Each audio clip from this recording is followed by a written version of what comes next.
Hispanic community. He's also a former communications director for the Florida Republican Party. Wadi, it's good to have you with me.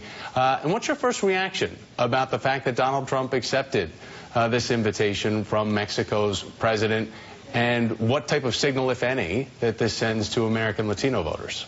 Yeah, well, this is a great opportunity for Donald Trump and President Enrique Peña Nieto to sit down and talk about U.S.-Mexico relations. I mean, the reality is that it's very critical. We share a lengthy border with Mexico. Our economies are connected. Both countries depend on each other.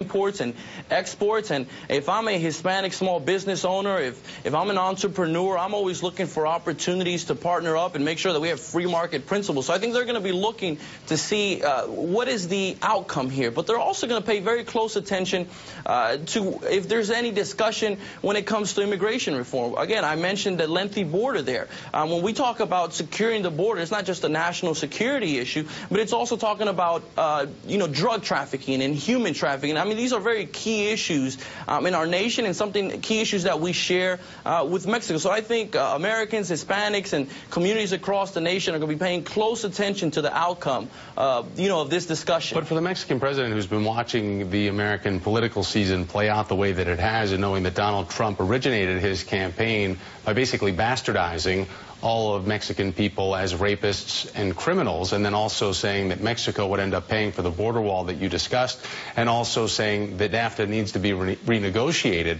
Does Peña Nieto and most Latino Americans feel that they have an honest broker in a campaign that's been represented by Donald Trump? I mean, this meeting doesn't seem as if they're going in with the best foot forward, so to speak.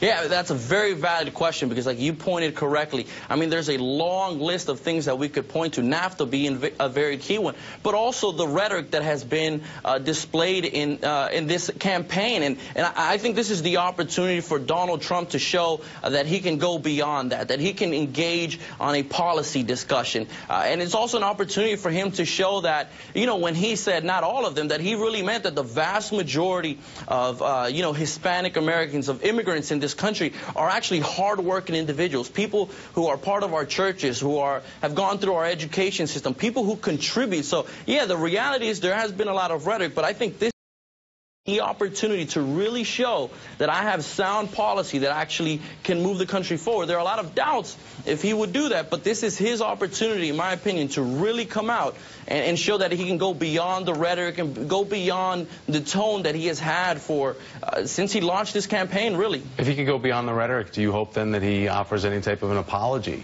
to Mexico's president to relate to his people about maybe getting way off course in a broad brush way in talking about them?